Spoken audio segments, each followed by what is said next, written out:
সুস্বাগতম আবার একটি নতুন ভিডিওতে। আজ আমরা শুরু করতে চলেছি 6 number model set, class 11 semester number 1। চলো কথা না বাড়িয়ে প্রথম প্রশ্নের দিকে যাওয়া যাক। দেখো প্রথম প্রশ্ন কি বলেছে তোমাদের।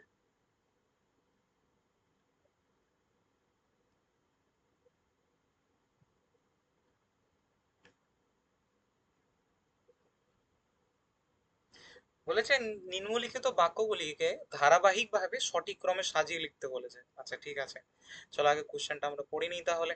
তো কোশ্চেনটার মধ্যে বলেছে যে বিক্রিয়ক হাইড্রোজেন অক্সিজেন হলো গ্যাসীয় এবং উৎপন্ন গ্যাস জলীয় বাষ্প হলো গ্যাসীয়। ভালো কথা। এটি একটি লে গুসাকের সূত্র আয়তন সূত্রকে সমর্থন করে। রাসায়নিক বিক্রিয়ায় হাইড্রোজেন ও অক্সিজেন যুক্ত হয়ে জলীয় বাষ্প উৎপন্ন করে। এখানে হাইড্রোজেন অক্সিজেন জলীয় বাষ্পের অনুপাত হলো 2:1:2।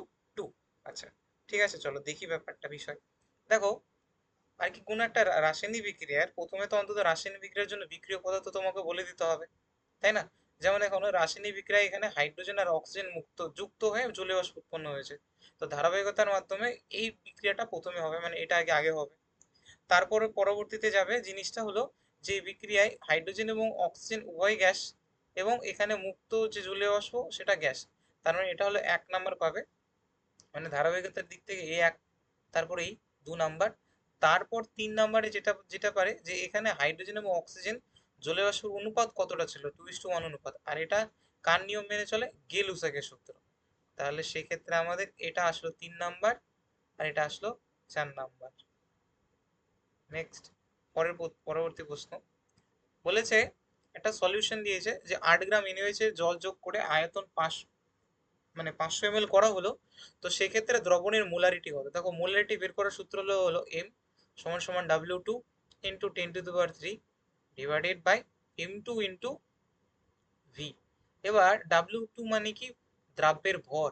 কি, দ্রাব্যর ভর, তাই না? দ্রাব্যের ভর ইন্টু 10⁻³ ডিভাইডেড বাই এম মানে দ্রাব্যের আণবিক ভর, দ্রাব্যের আণবিক ভর ইন্টু 1000 ml, 1000 ml, তাই তো? এবার বিষয়টা হলো যে দ্রাব্যের ভর কত, কোশ্চেন পড়ো যে এনএইচ জলে যোগ করা হচ্ছে, অর্থাৎ তাহলে এনএইচটা হলো দ্রাব্য, কত গ্রাম, 8 গ্রাম। এনএইচ এর আণবিক ভর কত হয়, 40। তো 10⁻³ ডিভাইডেড বাই হলো 1000। ঠিক আছে, তো 1000 তো না, সরি,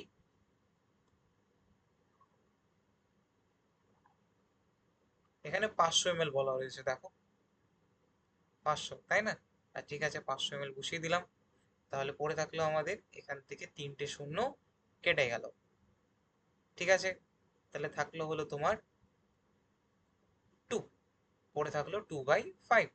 তাহলে এটা আসবে কত, 0.4। কত আসবে, 0.4 মোলারিটি।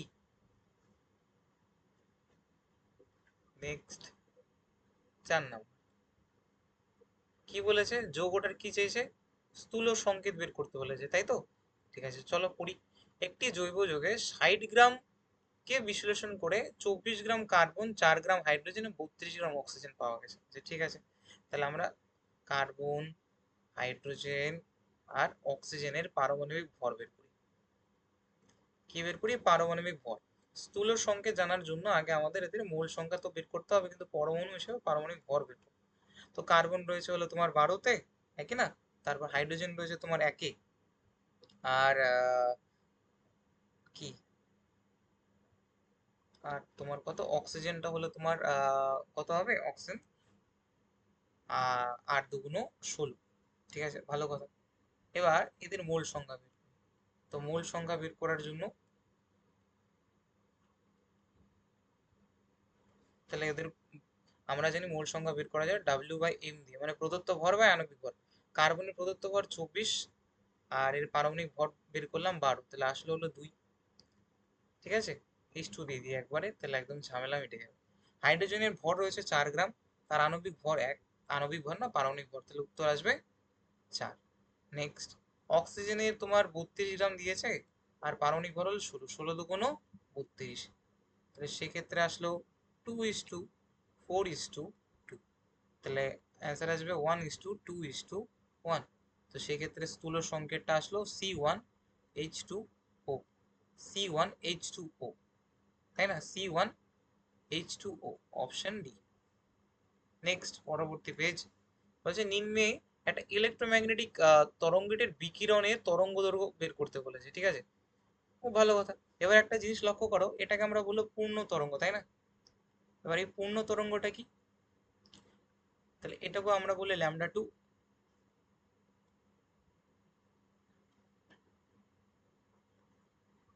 গোটাটা হলো আমার হলো তরঙ্গ দৈর্ঘ্য, মানে এতটুকু হলো তোমার তরঙ্গ দৈর্ঘ্য।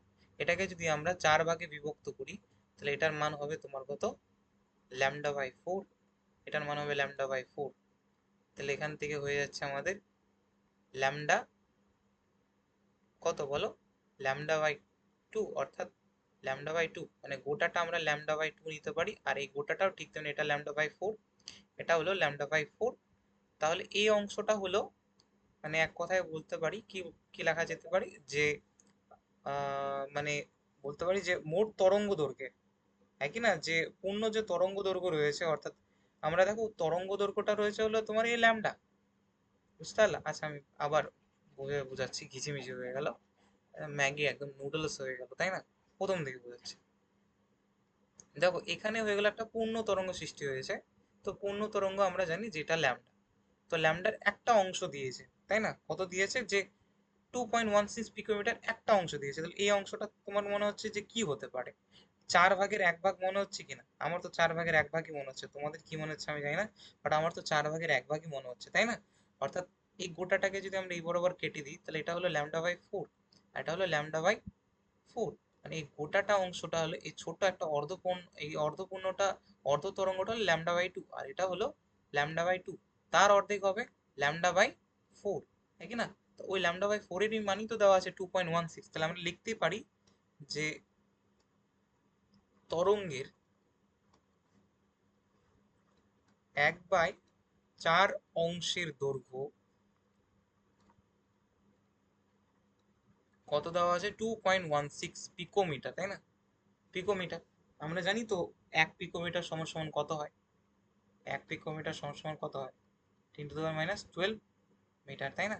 আর 1 ফেমটোমিটার, ফেম মতলব ফার্মে 10⁻15 মিটার, তাই না? 1 ন্যানোমিটার মতলব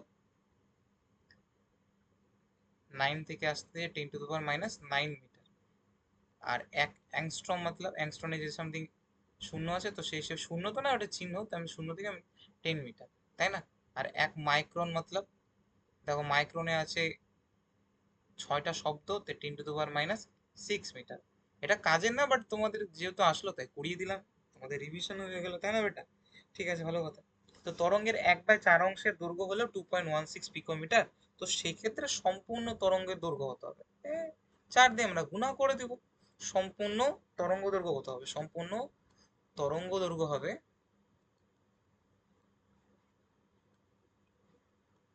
4 × 2.16 পিকোমিটার। অ্যান্সার দাঁড়ালো আমাদের কত, 8.64 পিকোমিটার, 8.64 পিকোমিটার। ঠিক আছে, চলো পরবর্তী কোশ্চেন দিকে যাওয়া যাক। দেখো কি বলেছে, এল এর মান হলো যদি 2 হয়, তাহলে এম এল এর মান হয় -2 এত এত। তাহলে এল এর মান কি নির্দিষ্ট মানের জন্য এম এল এর মান 2l+1, 2l+1 কি বলেছে, এল এর মান যদি 2 হয়, আচ্ছা ঠিক আছে, এল এর মান যদি 2 হয়, ভালো কথা, আগে দেখো এল এর মান যদি 2 হয়, তাহলে এম এর মান কত হয়? আমরা জানি -L থেকে +L পর্যন্ত। তাহলে -L থেকে যদি +L পর্যন্ত বসাই, তো সেক্ষেত্রে আমাদের আছে -2, -1, 0, +1, +2, তাই না বেটা? ঠিক আছে, ভালো কথা। তার মানে এটা একদম সঠিক বলেছে, একদম সঠিক, একদম সঠিক। এবার কথা হলো মোট, এই যে মোটটা কয়টা সংখ্যা আছে, 1 2 3 4 5, 5টা, তাই না? মানে 5টি কি রয়েছে, 5টি মান রয়েছে, ঠিক আছে। তো এটা বের করার যে সূত্রটা, সেটা হলো কি, যে বলে দিয়েছে যে 2l+1, তাই কি না, 2l+1। আচ্ছা ঠিক আছে, চলো বের করি। তো 2l+1 যদি হয়, তো এল এর মান তো এখানে 2, তো 2 2 যা 4, 4 + 1, হ্যাঁ একদম সঠিক, 5টা মানই আসতেছে, একদম সঠিক। কিন্তু এটা কি সঠিক ব্যাখ্যা? আমার কথা বলো, এটা কি সঠিক ব্যাখ্যা? একদমই না। সঠিক ব্যাখ্যা কি? সঠিক ব্যাখ্যা না তো। এম এর মানটা নির্ভর হয়, মানে ম্যাগনেটিক কোয়ান্টাম নাম্বার, এটা হলো আমাদের গৌণ কোয়ান্টাম সংখ্যা। কি? গৌণ কোয়ান্টাম সংখ্যা। আর এটা হলো তোমার চুম্বকীয় কোয়ান্টাম সংখ্যা। চুম্বকীয় কোয়ান্টাম সংখ্যার মাধ্যমে আমরা বের করতে পারি যে এরা কোন কোন অরবিটাল হতে পারে। যেমন এখানে এল সমান সমান যদি গৌণ কোয়ান্টাম সংখ্যা যদি 0 হয়, তাহলে আমরা এস অরবিটালকে বুঝি, এল ইজ ইকুয়াল টু 1 হলে পি অরবিটালকে বুঝি, এল ইজ ইকুয়াল টু 2 হলে ডি অরবিটালকে বুঝি। আর এম এর মান যে -2 -1 এই সমস্ত জিনিস আসতেছে, এটার মাধ্যমে কি বোঝায় বলতো? এটার মাধ্যমে কি বোঝায়? দেখো, এটার মাধ্যমে বোঝায় যে ডি অরবিটালটা, মানে আমরা তো জানি যে শেল, সাবশেল, এবং তারপর হলো তোমার অরবিটাল, যেখানে ইলেকট্রন পাওয়ার সম্ভাবনা বেশি, তাই না?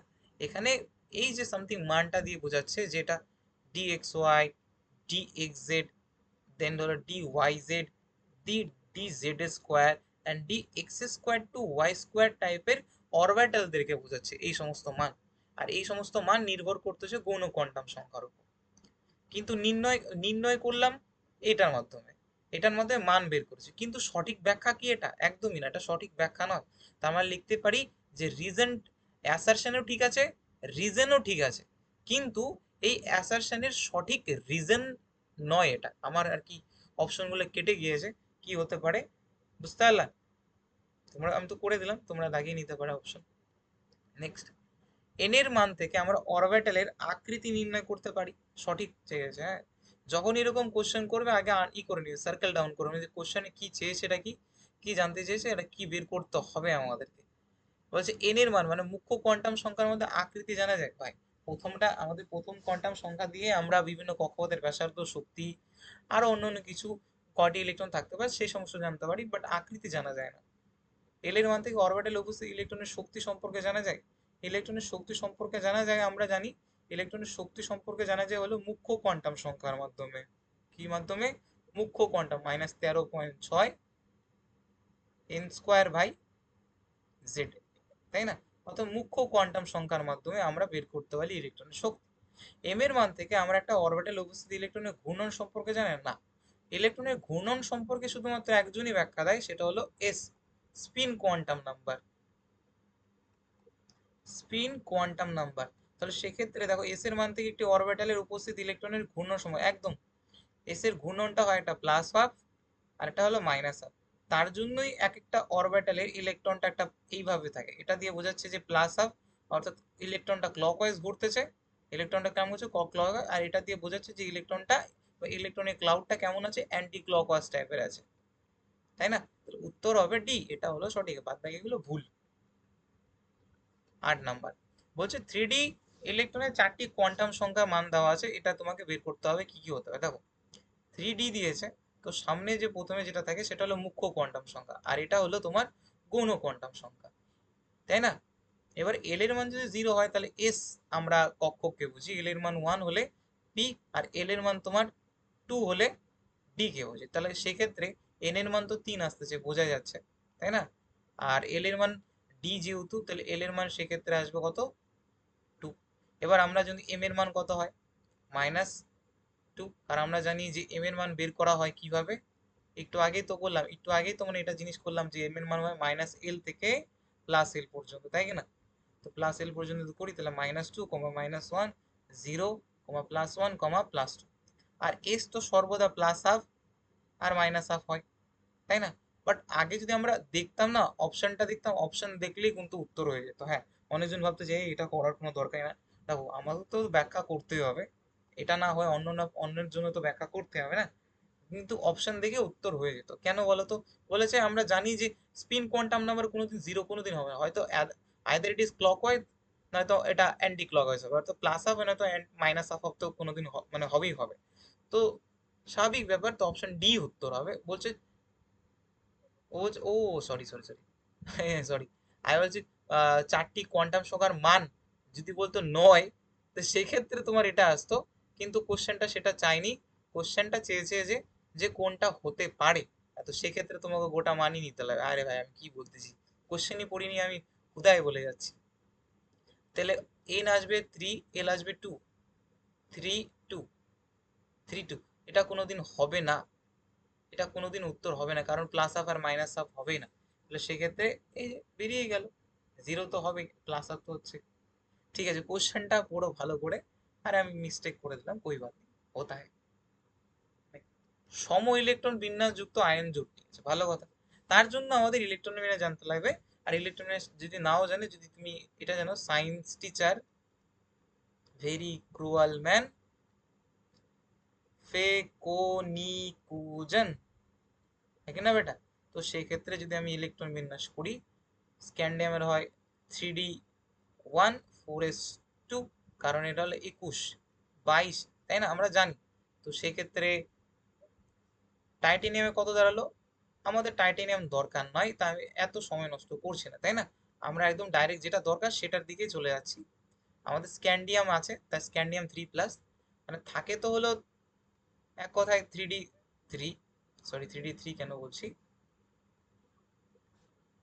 3d1 4s2, তিনটা ইলেকট্রন বের হওয়ার কারণে এদের হয়ে গেল 3d0। নেক্সট, তারপর ক্রোমিয়াম আছে, ক্রোমিয়াম হলো ব্যতিক্রম, তো 3d5, মানে সিউডো ইনার্ট গ্যাস ফলো করে, তাই না, সিউডো, সিউডো কি, ইনার্ট গ্যাস ফরমেশন ফলো করে রুলস। তো সেই ক্ষেত্রে এদের ইলেকট্রন বিন্যাসটা কেমন হয়, বাদ বাকিদের থেকে একটু আলাদা হয়। তো 3d5 4s1।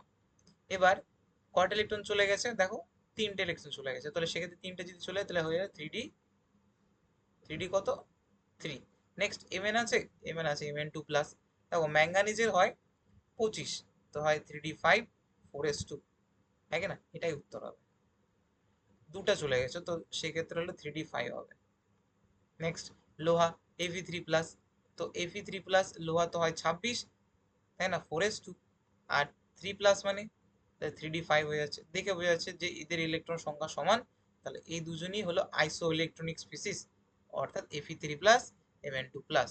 নেক্সট পরবর্তী কোশ্চেন বলছে, অসীম একটি ইলেকট্রনের হাইড্রোজেন পরমাণুর N1 শক্তি স্তরে পৌঁছালে তরঙ্গ দৈর্ঘ্যের শক্তি নির্গত কত হবে? একদম সোজা সাপটা একটা অঙ্ক, যেটা আমরা জানি যে V bar is equal to 1/λ। V bar মানে তরঙ্গ সংখ্যা, যেহেতু এখানে তরঙ্গ সংখ্যা বের করতে দেয়নি, তরঙ্গ সংখ্যা আমরা নিয়ে চলবো না, আমরা 1/λ নিয়ে চলবো। তাহলে আমরা 1/λ কি লিখতে পারি, ইজ ইকুয়াল টু আর। তার আগে আমরা এই গোটা ইকুয়েশন যদি লিখি, জেড স্কোয়ার আর 1/n1 এর স্কোয়ার মাইনাস 1/n2 এর হোল স্কোয়ার, ঠিক আছে, এটা হলো তোমার সূত্র। ঠিক আছে, এবার পরবর্তীতে 1/λ, জেড কি, হাইড্রোজেনের জন্য জেড কত হয়, 1 হয়। তাহলে 1 এর স্কোয়ার মানে 1 হলো। আর আর এর মান হলো 109,678 সামথিং। তো 109,678 বসিয়ে দিলাম। আর হলো N1 থেকে কোথায় পৌঁছাচ্ছে, ও অসীম থেকে, তাই না, কারণ N2টা হলো তোমার অসীম আর N1টা হলো 1 এর স্কোয়ার। তাহলে N2টা হলো তোমার অসীমের স্কোয়ার। তাহলে আমাদের দাঁড়ালো হলো কত, যে হলো 109,678, তাই না, 109,678। এবার পরবর্তীতে যদি আমি নিয়ে আসি ল্যামডা, তাহলে 1 আর কি 109,678 নিয়ে আসি, তাহলে এটার অ্যান্সার আসবে 91.17 ন্যানোমিটার। 91 পয়েন্ট কি 17 ন্যানোমিটার। আসলে তো এটা সেন্টিমিটার ইনভার্সে হয়, ওটা ন্যানোমিটার নিয়ে এলো, তাহলে 9.1 ইন্টু 10⁻, কি বললাম, 9.1 ইন্টু 17 ন্যানোমিটার। নেক্সট পরবর্তীতে যাই, ক্ষার ধর্মের আর কি কি চেয়েছে, সঠিক বৃদ্ধি চেয়েছে, তাই না। আচ্ছা ভালো কথা, দেখো আমাদের যে যৌগটা রয়েছে, আমরা কিছু কিছু যৌগ যেখানে দেখতে পাওয়া যাচ্ছে, সেটা হলো তোমার Al2O3, aluminium trioxide. Aluminium trioxide কি বলতো, এটা এক প্রকার অ্যামফোটেরিক। অ্যামফোটেরিক মানে বোঝো, মতলব উভধর্মী, যারা অ্যাসিড ক্ষার উভয়ের সাথে বিক্রিয়া করে লবণ আর জল উৎপন্ন করে। আর আমাদের এটা জানা উচিত, গ্রুপ বরাবর যদি আমরা উপর দিক থেকে নিচের দিকে যাই, আপ টু ডাউন এক কথায়, ক্ষার ধাতুর আর কি শ্রেণীর কথা বলতেছি। কি হয়, যত উপর দিক থেকে নিচের দিকে যাব, মানে আপ টু ডাউন, যত উপর দিক থেকে নিচের দিকে যাব, তো সেক্ষেত্রে ক্ষারকীয় চরিত্র কি হয়, বৃদ্ধি পায়। কি চরিত্র? ক্ষারকীয় ধর্ম বৃদ্ধি পাবে। ঠিক আছে, মানে সলিউশনটাকে ক্ষার করে দেওয়ার প্রবণতা তাদের বৃদ্ধি পায়। তাহলে Al2O3 তো হচ্ছে না। আর পড়ে থাকলো হলো তোমার ক্ষার ধাতুর মধ্যে, সেটা হলো তোমার Na2O, আর একটা হলো K2O। তো Na2 আর K2 এর মধ্যে নিচের দিকে রয়েছে হলো K2। এই K2টাই হলো সব থেকে বেশি ক্ষারকীয়। তাহলে K2টা তীর মারবে কাকে? NO2 কে। এরকম কিছু অপশন দেখতে পাচ্ছি, এই যে অপশন। Al2O3 তো কাতেই হচ্ছিল না, তো সেই দিক থেকে তো প্রথমে অ্যান্সার বেরিয়ে যেত, যে যদি করা জানা যেত যে Al2O3 কি উভধর্মী, আর তার সাথে সাথে বেরিয়াম অক্সাইডও, তাই না? আরও রয়েছে উভধর্মী, জানা উচিত। চলো নেক্সট পরবর্তী কোশ্চেনের দিকে যাওয়া যাক। 12 নম্বর প্রশ্ন দেখো, 12 নম্বর প্রশ্নে কি বলেছে? লিথিয়াম, বেরিলিয়াম, সোডিয়াম, ম্যাগনেসিয়াম আয়নের এনথালপি সঠিক ক্রম। আচ্ছা, আমরা জানি যে উপর দিক থেকে যত নিচের দিকে যায় সাইজ বৃদ্ধি পায়, আর সাইজের সাথে আয়নেশন এনার্জির কি ব্যস্তানুপাতিক সম্পর্ক, তাই না? এবার এক কথায় যদি আমি আহ বেরিলিয়াম, লিথিয়াম, ম্যাগনেসিয়ামকে দেখি, একই না? লিথিয়াম, তারপর তোমার বেরিলিয়াম এবং ম্যাগনেসিয়াম, এটা হলো প্রথম ধাতু ছিল ক্ষার ধাতু, আর এটা ছিল ক্ষারীয় মৃত্তিকা ধাতু, তাই না? যত উপর দিক থেকে নিচের দিকে যেতাম সাইজ বৃদ্ধি পেত, বাট আয়নেশন এনার্জি কি হতো? হ্রাস পেত। আয়নেশন এনার্জি কি হতো? হ্রাস পেত। এবার বিষয়বস্তুটা হলো, তাহলে আর আমরা তাহলে তাহলে এটা বলতে পারি যে উপর নিচের দিকে যদি আয়নেশন এনার্জি হ্রাস পায়, তাহলে বাম দিক থেকে ডান দিকে গেলে কি হবে? বৃদ্ধি পাবে। তাহলে সেক্ষেত্রে বেরিলিয়ামের সব থেকে বেশি হচ্ছে, কারণ নিচের দিকে তো বেশি নেই। বা অন্য দিক থেকে যদি তুমি ভাবো, অন্য দিক থেকে বেরিলিয়ামের পূর্ণ, বেরিলিয়ামের হলো পূর্ণ 2s2 কি রয়েছে? উপকক্ষ রয়েছে, তাই না? তো সেক্ষেত্রে এখান থেকে ইলেকট্রন বের করতে আমাকে তুলনামূলকভাবে আয়নেশন এনার্জিটা জাদা ইউজ করতে হবে, তাহলে এরা তারাই মানে আর কি ক্যাটায়নে কনভার্ট হবে, আর এদের আয়নেশন এনার্জি একটু জাদা লাগবে, অর্থাৎ বেরিলিয়ামের সব থেকে জাদা হবে, বেরিলিয়ামের সব থেকে জাদা হবে, তারপর ম্যাগনেসিয়ামের, আর তারপর যদি বলি এই ছোট গ্রুপের লিথিয়াম, তারপর হলো তোমার সোডিয়াম। নেক্সট পরবর্তী কোশ্চেনের দিকে যাই, 13 নম্বর পেজ। এটা তো সোজা। ওয়ানের জন্য আমরা কি ইউজ করি? আন। আবার আন। আর হলো 9-এর জন্য আমরা ইউজ করি হলো ইন। কি ইউজ করি? ইন। তো সেক্ষেত্রে আর তারপর IUM যুক্ত করে দিই, তাই না? IUM কি করে দিই? যুক্ত করে দিই। তাহলে উত্তর আসলে হলো আন আন ইন, আন আন আন আন ইন, IUM। হয়ে গেল, শেষ। নেক্সট পরবর্তী প্রশ্ন, কার আর কি আবরণী প্রভাব সব থেকে বেশি? আমরা জানি যে সব থেকে বেশি হলো এস এর আবরণী প্রভাব। কেন? কারণ হলো এস যে অরবিটালটা রয়েছে, এস যে অরবিটালটা রয়েছে, এই অরবিটালটা না সবচেয়ে বেশি কি কি বলতে পারি, যে সবচেয়ে বেশি ঘন, সবচেয়ে বেশি ঘন ও নিউক্লিয়াসের,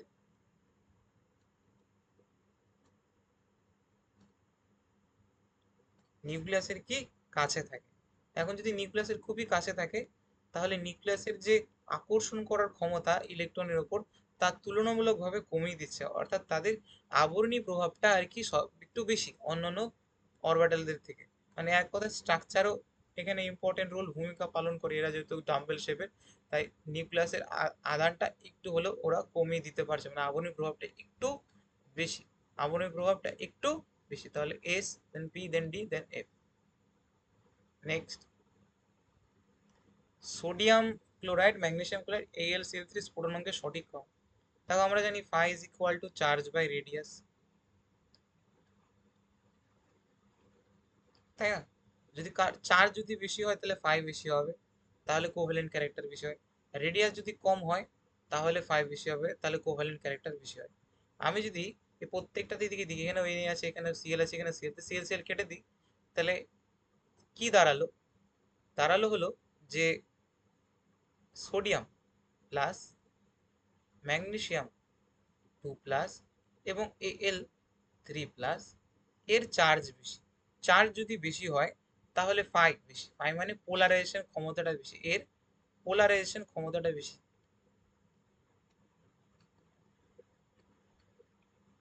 আর পোলারাইজেশন ক্ষমতাটা যদি বেশি হয়ে যায়, এক কথায় কি বলতে পারি, যে সমযোজী চরিত্র বেশি আছে,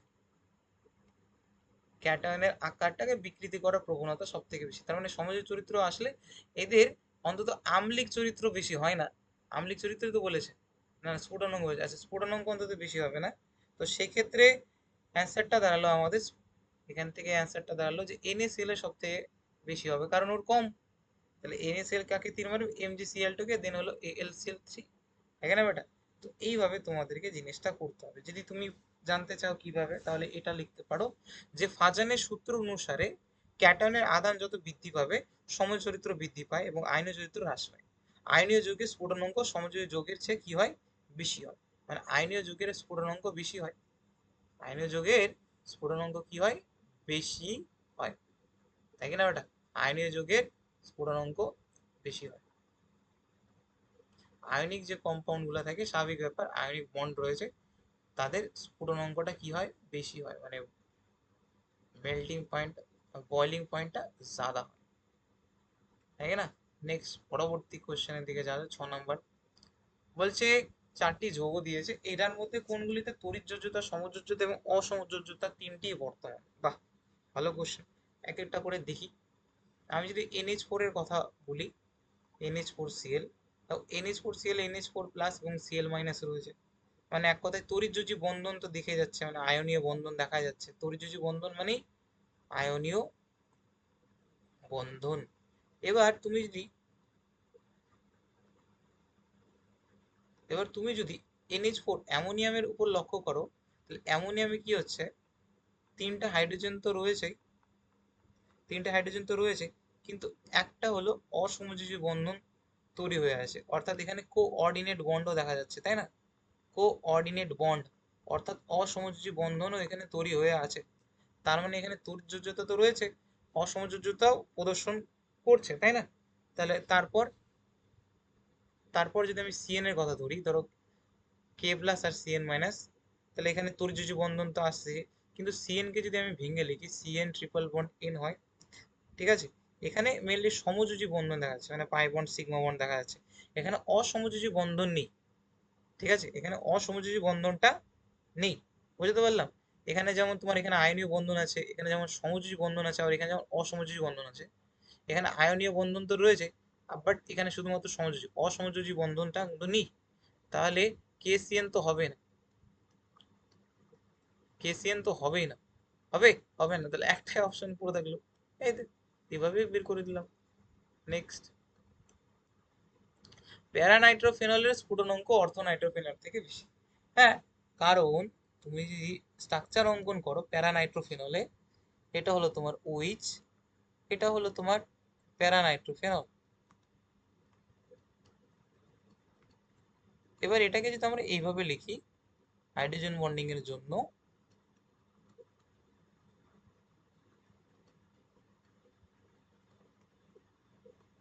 হাইড্রোজেন বন্ডিং হচ্ছে কিনা, এবার হাইড্রোজেন বন্ডিং হলে, হাইড্রোজেন বন্ডিংটা এখানে কি ধরনের হাইড্রোজেন বন্ডিং বলো তো, অন্ত না আন্ত টাইপের? এখানে অন্ত না আন্ত টাইপের করেছে। একটা অণু নিজস্ব অণুর সাথে যখন বন্ডিং করবে, তখন ওটাকে আমরা বলবো আন্ত আণবিক। কি আণবিক? আন্ত আণবিক। আন্ত আণবিক যদি হয়, তাহলে অণুগুলো পরস্পর কি সুসংবদ্ধ না? দেখো, অণুগুলি পরস্পরের মধ্যে সুসংবদ্ধ অবস্থায় রয়েছে, সুসংবদ্ধ, হ্যাঁ কি না? আর সুসংবদ্ধ যদি হয়, তাদের বয়লিং পয়েন্ট বা স্ফুটনাঙ্কটা বেড়ে যাবে। অর্থাৎ লিখতেই পারি যে প্যারানাইট্রোফেনল আছে আন্তঃআণবিক বন্ড, আর অর্থোনাইট্রোফেনল আছে অন্তঃআণবিক বন্ড, অন্তঃআণবিক হাইড্রোজেন বন্ডিং করিয়েছে তোমাদের অনেকবার। নেক্সট, PCl5 এর গঠন কেমন হয়? PCl5 এর গঠন কেমন, সমোসা টাইপের, তাই না? ত্রিকোণীয় দ্বিপিরামিডীয়, ত্রিকোণীয় দ্বিপিরামিডীয়। নেক্সট, BF3 যদি গঠন দেখো, কেমন? ত্রিকোণীয় সমতলীয় টাইপের। SiCl4 হলো তোমার চতুস্তলিকীয়, আর SF6 হলো তোমার অষ্টতলিকীয় টাইপের, তাই কি না? আচ্ছা, ঠিক আছে।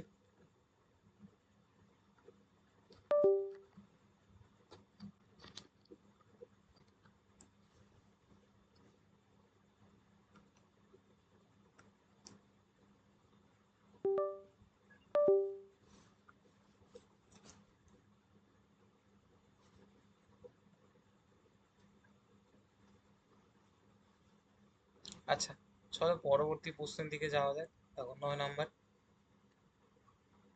বলেছে যে কার্বনেটের কোন রেজোনেন্স গঠনটি সঠিক। দেখো 2 মাইনাস রয়েছে, তাহলে আমি তো প্রথমে এটাই আঁকাতাম যে দুটো মাইনাস রয়েছে, তো ডবল বন্ড দিয়ে দুটো হাত বের করে দুটো অক্সিজেন দিয়ে দুটো অক্সিজেনের উপর নেগেটিভ চার্জ বসিয়ে দিতাম। এটা হলো আমার সর্বপ্রথম কাজ ছিল। তারপর আবার এই নেগেটিভ চার্জটা নিচের দিকে নামতো, এটা আবার এর উপরে চলে যেত। তো পরবর্তীতে আমাদের রেজোনেন্সটা কেমন হলো, এখানে ও নেগেটিভ হয়ে আছে, এটা ডবল বন্ড হয়ে গেত, আর এটা ও নেগেটিভ হয়ে আছে, তাই না? আবার এ এখানে নামতো, এটাকে উপরে নিয়ে যেত, তাহলে তাহলে পরবর্তী স্ট্রাকচারটা কেমন দাঁড়াতো, সি ও উপরে নেগেটিভ, এখানে ও পজিটিভ, ও ডবল বন্ড, আর ও এখানে নেগেটিভ। মানে এই ধরনের স্ট্রাকচারটা হলো তার রেজোনেটিং গঠন বলে। কি বলে? রেজোনেটিং স্ট্রাকচার,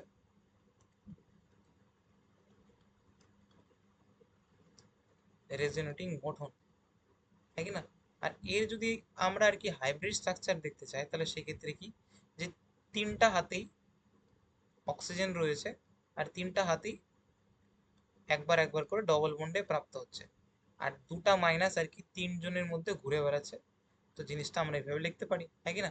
কিন্তু প্রশ্নটা ওটা নয়, বলছে কোন রেজনের গঠনটি সঠিক। এটা হতে পারে দুও হতে পারে তিন, এরকম তো হবে না, মানে এক কথা রিং তো শেপ তৈরি হবে না। নেক্সট বলছে কোন যৌগ বা আয়নের ক্ষেত্রে লোন পেয়ার বিকর্ষণ বলটা বেশি হয়। স্বাভাবিক ব্যাপার। ধরো জলের কথাই ধরি আমি, তো জলের মধ্যে রয়েছে হলো,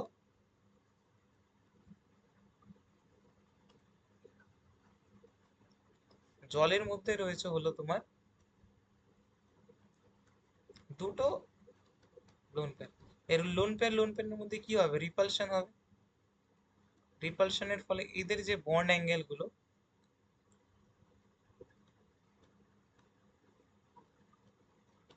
কমে যাবে, রিপালশন বেশি হবে আর কমে যাবে। এটা কোন থিওরি? ভিএসিপিআর থিওরি,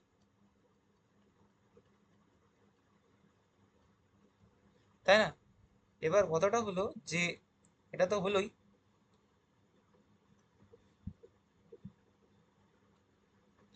এবার বিষয়টা তো হলোই যে লোন পেয়ারে বিকর্ষণ বলটা বেশি, তারপর লোন পেয়ার বন্ড পেয়ার, দেন বন্ড পেয়ার। দেখি ব্যাখ্যাটা দেখি। বলছে নিঃসঙ্গ ইলেকট্রন যুগল একটি পরমাণু নিউক্লিয়াস দ্বারা আকর্ষিত হয়, এটি বন্ধন যুগল বিপি বা একটি দুটি পরমাণু দ্বারা আকর্ষিত হয়, সেটি অপেক্ষা জায়গা দখল করে। হ্যাঁ, একদম। তার জন্য এদের বন্ড অ্যাঙ্গেলটা একটু বেশি, সরি কমে যায়। তার মানে সঠিক ব্যাখ্যা দিয়েছে, রিজনও ঠিক, ব্যাখ্যাও ঠিক, রিজনও ঠিক, ব্যাখ্যাও ঠিক আছে।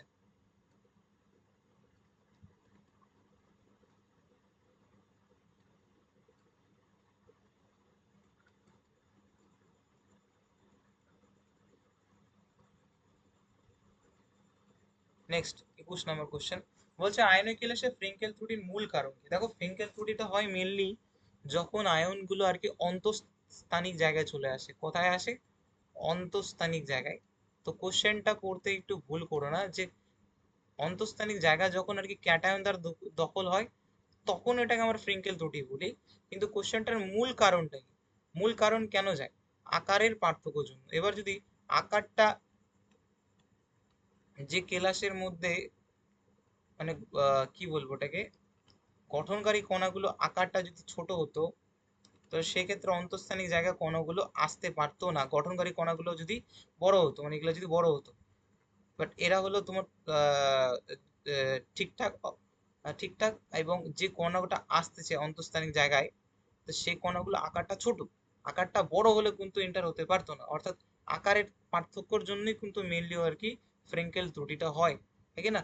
অন্তঃস্থানিক জায়গায় এসে ফ্রেঙ্কেল ত্রুটিটা হয় মানলাম, কিন্তু যে কণাগুলো আছে যেমন কার্বন, হাইড্রোজেন, ফ্লুরিনের মতো ছোট ছোট কণাগুলো যখন এখানে আসে, তখনই অশুদ্ধজিত ত্রুটি, বা যেটাকে বলি আমরা নন স্টোইচিওমেট্রিক ত্রুটি, যেটাকে বলি আমরা ফ্রেঙ্কেল ত্রুটি, সেটা হতে পারে। কিন্তু মেনলি এবার ফ্রেঙ্কেল ত্রুটিতে কি হয়, এটা কোনো অনস্টোসিমেট্রিক ত্রুটি নয়, এটা স্টচিওমেট্রিক ত্রুটি। কারণ যদি ক্যাটায়ন একটা আসে অন্তঃস্থানিক জায়গায়, একটা অ্যানায়নও যাবে। ওটা তো আমি বললাম এমনি, মানে এখানে বোঝো যে নন স্টচিওমেট্রিক ত্রুটি আলাদা আর স্টচিওমেট্রিক ত্রুটিটা আলাদা বেটা। নেক্সট, পৃষ্ঠকেন্দ্রিক ঘনকের একক, এটা তো ভাই বহুত বার হয়ে গেল হোমওয়ার্ক তোমাদের এটা।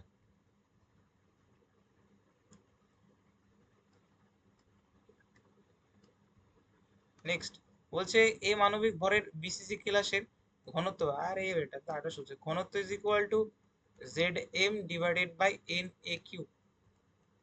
একটু যদি জানো তাহলে হয়ে গেলো। বিসিসি ক্লাসের কণাগুলো কোথায় আছে, প্রান্ত মানে কণিক বিন্দুতে থাকবে, তার সাথে সাথে দেহ কেন্দ্রেও থাকবে। তো সেক্ষেত্রে অ্যান্সার আসলো টু। তাহলে two M divided by N A Q, যেখানে এন বলতে অ্যাভোগাড্রোর সংখ্যাকে বোঝায়।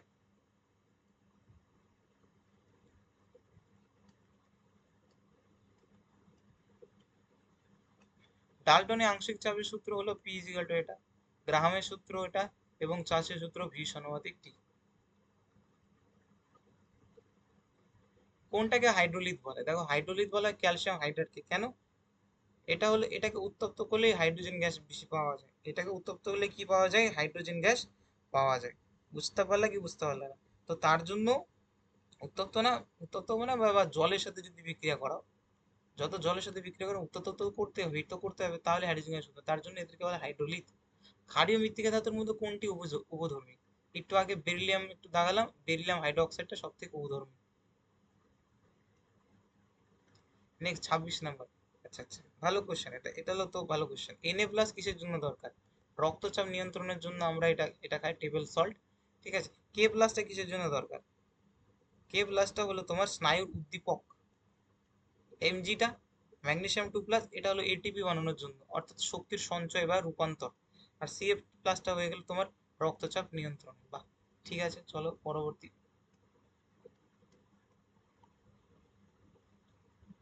7 নাম্বার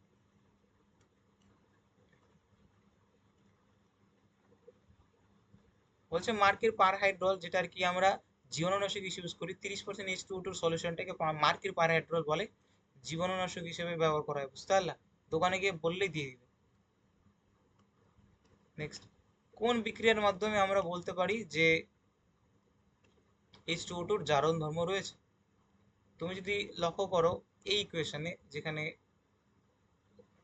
কোন ইকুয়েশনে, এটা তো হচ্ছে না 2 কে, এটাতে কি হয়, এখানে আয়োডিনের হলো ইলেকট্রন বিন্যাস যদি দেখো, তাহলে এখানে -1 হবে আয়োডিনের, কারণ কে হলো প্রথম নম্বর গ্রুপ থেকে -1 হয়ে গেল। কিন্তু এখানে আয়োডিন হলো 0 হয়ে গেছে।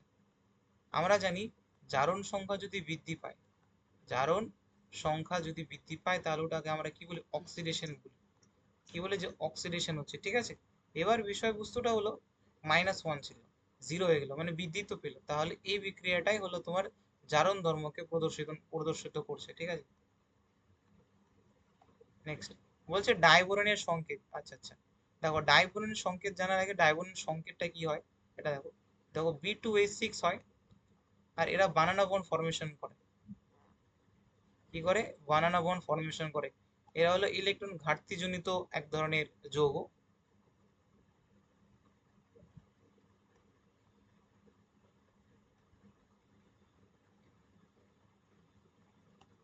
নেক্সট, পরবর্তী কোশ্চেন বলছে হীরা হলো আর কি সমযোজী যৌগ।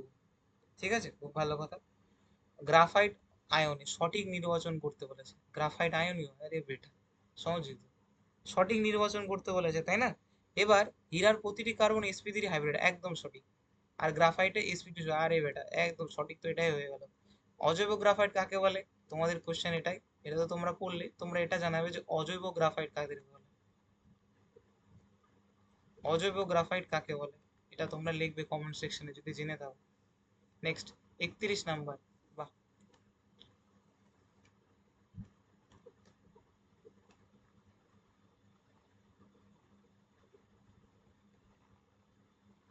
ঠিক আছে, দেখো এখানে বলেছে সূর্যালোকে উপস্থিত কার্বন মনোক্সাইড ক্লোরিনের সঙ্গে বিক্রিয়া করে কি উৎপন্ন করতে পারে?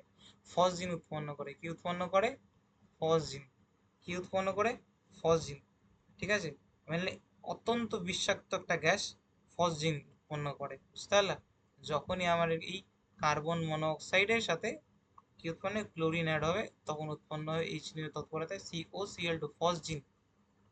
কি জিন? ফসজিন। অত্যন্ত বিষাক্ত একটি গ্যাস। নেক্সট, কোন জোটটি লুইস অ্যাসিড? লুইস অ্যাসিড মানে বোঝো? লুইস অ্যাসিড মানে বোঝো? অ্যাসিড মানে আনবে, অ্যাসিডের থেকে আনবে, কি আনবে? কারা কি আনবে? লোন পেয়ার যদি কেউ নেয়, লোন পেয়ার আনবে, তাদেরকে আমরা লুইস অ্যাসিড বলি। আর বেস থেকে মানে বের করবে, যারা লুইস আর কি লোন লোন পেয়ার বের করে, তাদেরকে আমরা লুইস বেস বলি। কিন্তু বিষয়টা হলো, এই দুটো যৌগকে যদি দেখো, AlCl3, এরা হলো ইলেকট্রন ঘাটতিজনিত যৌগ। এরা পরস্পরের সাথে বানানা বন্ড টাইপের ফর্মেশন করে এরা এদের ইলেকট্রনটার যে চাহিদাটা ওটা পূরণ করে, ঠিক আছে? VCl2 এবং AlCl2 ইলেকট্রন, কারণ এরা হলো ইলেকট্রন নিবে, তাই না? কারণ এদের ইলেকট্রন নাই না, ইলেকট্রন ঘাটতিজনিত যৌগ, তাহলে লুইস অ্যাসিড হিসেবে কাজ করবে। নেক্সট, পরবর্তী কোশ্চেন।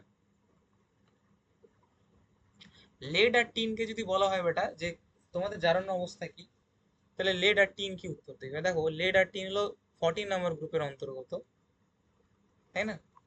কাহে শিবজি, সুনো পার্বতী, এরা হলো 14 নম্বর গ্রুপে, তাহলে +4 তো প্রদর্শন করবেই, মানে +4 তো সবাই প্রদর্শন করবে, এসএনও করবে, কিন্তু লেড না +4 করবে না। এরা হলো +4 আর থেকে +2 করতে যাবে। এটা হলো হায়ার অক্সিডেশন স্টেট, আর নিচেরটা হলো lower oxidation state. Lower oxidation state কিভাবে বের করে? হায়ার অক্সিডেশন স্টেট থেকে 2 মাইনাস করে। এবার পিবি না, যদি 4 আর 2 এর মধ্যে কাকে প্রেফারেবল করে? +2। নিষ্ক্রিয় জোর ইফেক্টের কারণে, নিষ্ক্রিয় জোর প্রভাবের কারণে তারা হলো কম জারণ সংখ্যা প্রদর্শন করতে চায়। কি জারণ সংখ্যা? কম জারণ সংখ্যা প্রদর্শন করতে চায়, তার মানে পিবিটা হবে 2+, পিবিটা হবে 2+। তো লেড হলো 2+, 2+, এটা, তাহলে এটা কেটে গেল, আর পরেরটা 4+, তার মানে উত্তর হলো বি। জিওলাইটে অ্যালুমিনিয়াম থাকে, তাই না? জিওলাইটে কি থাকে? অ্যালুমিনিয়াম থাকে। জিওলাইটে কি থাকে? অ্যালুমিনিয়াম থাকে। অ্যালুমিনিয়াম খোঁজো, এখানে আছে, এখানেও আছে, এখানেও আছে, খুব ভালো কথা। তার সাথে সোডিয়াম ধাতু থেকে কি থাকে? সোডিয়াম। তো পটাশিয়াম হচ্ছে না, সোডিয়াম, আর এটাই উত্তর। নেক্সট, 33 বলছে CCl4 আদ্র বিশেষিত তুলনায় SI4 আদ্র বিশেষিত হয়। আদ্র বিশেষিত হওয়ার জন্য জলের অ্যাটাক আমি আগে বলেছিলাম, তোমার যদি ভ্যাকেন্ট ডি অরবিটাল থাকে তাহলেই কিন্তু এই ঘটনাটা সম্ভব, ভ্যাকেন্ট ডি অরবিটাল, ঠিক আছে? কার্বনের তো হচ্ছে না। SiCl4 এর দেখো, ফাঁকা ডি অরবিটাল উপস্থিতির জন্য SI এর কোঅর্ডিনেশন সংখ্যা 4 বেশি বৃদ্ধি করতে পারে, কিন্তু কার্বন পারে না, কারণ কার্বনের ডি অরবিটালই নাই, তাহলে উত্তর হবে ডি। আচ্ছা, অসংখ্য ধন্যবাদ তোমরা যারা যারা দেখলে। আর বাদ বাকি এগুলো তো আপলোড করবোই, কিন্তু এটা পড়ো ভালো করে, ঠিক আছে?